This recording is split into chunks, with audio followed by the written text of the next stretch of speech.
I want to I Right. want to ask you about your thesis, and I was Yeah, wondering if totally. you would be generous enough to outline your thesis Yeah, for for us. sure. Yeah, I haven't talked about it in a bit, but it's always fun to revisit it.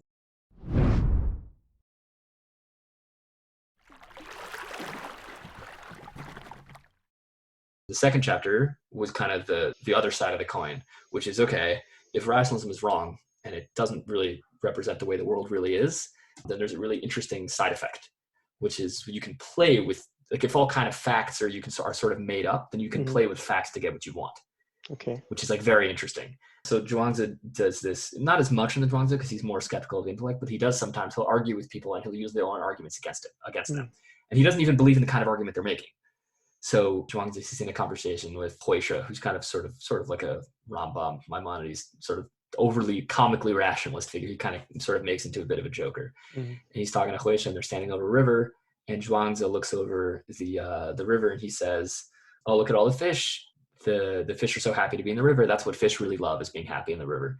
And Huisha says, "You're not a fish, so how do you know what fish really love?" And Zhuangzi replies, "You're not me, so how did you know that I don't know what fish really love?" Which is deliberately funny. It's like the only ancient book like I laugh reading. But and then there's a great argument where Huisha replies, and Zhuangzi kind of dismisses him. He says, "All right, what were you asked in the beginning? Let's go to your first point. You want to know how I really thought about it?" And he answers, different conversation. But the point is, it's funny that he uses his opponent's argument against him, and then says he didn't even believe in the own argument. He has his own, like, he knows why fish are happy, and he explains it. Right. Right. And you don't see Huisha being this kind of smart aleck guy who's able to use Zhuangzi's arguments against him, Right. right? Like, because Zhuangzi doesn't really think that any one way of representing the world is true. There's change. You have to use different models Yeah. of representing the world as they see fit. Yeah. Is rather than embracing a single one. You can use them. You can use your opponent's argument against him. You can mess with the facts of the world frequently, right? You can be an intellectual where it suits you, and you can be anti-intellectual in other situations, right? That you can be different people in different contexts, and there's not only is there nothing wrong with that, there's something wrong with being consistent. And Rabbi Nachman, for his part, also would frequently speak about it. I don't think he necessarily do it himself. Like, I don't know if we have like stories of him using different intellectual models, but all throughout his like mystical thoughts, and Likutei Moharan especially, he talks about these ideas of using different models. One really beautiful way that I put it, right, is, like in Hebrew you have otiyot, nikudot, you have letters and the vowels, and in Hebrew the vowels aren't letters themselves, they're just symbols. So because of that, you can write the letters with or without the vowels. And the way he puts it is you can vowelize words differently. Is he's playing with the previous classical Kabbalistic idea that the world is made of letters. So he's a bit of a joke. He's saying, like, what he's saying is like, well, if the world is made of letters, and you can vowelize letters differently in Hebrew, then you Which can then changes the meaning of the word. Yeah, exactly. You can just literally change the meaning of the thing that you're looking at by looking at it differently. Like the world itself, you can revowelize. Very cool. Right? They can kind of, and you can play with things. And I think that's what makes them both funny.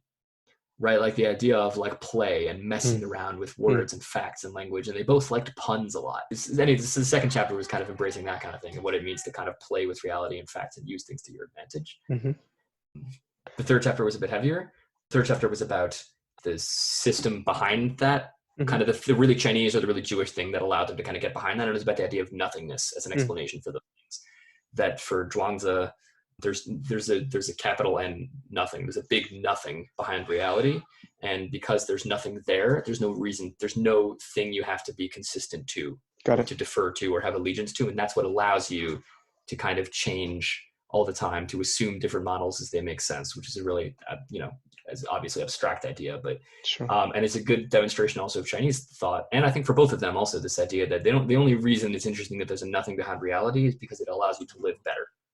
Because there's a nothing behind reality, it's not nihilistic. It allows you to embrace the nothing, to understand the people around you and the events around you at a more intuitive, like a Ming kind of a way, or because it allows you to use different facts and models and ways of thinking about the world, different ideologies as you see fit, rather than sticking to one, which is one solution will never solve all of your problems. Right. What's that word for him? The Ming? The nothing. Oh, nothingness? The Tao. Oh, okay, sweet. Hence Taoism. Yeah. Nice. Tao is kind of is the big nothing. Nice. The big.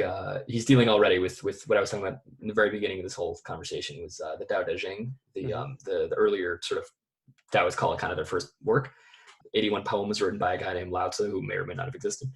Lao Tzu spoke all frequently about the Tao as this seemingly like mystical, it's a big debate about exactly the Tao is this seemingly mystical kind of thing that is and isn't there and can be tapped into to make you a better person.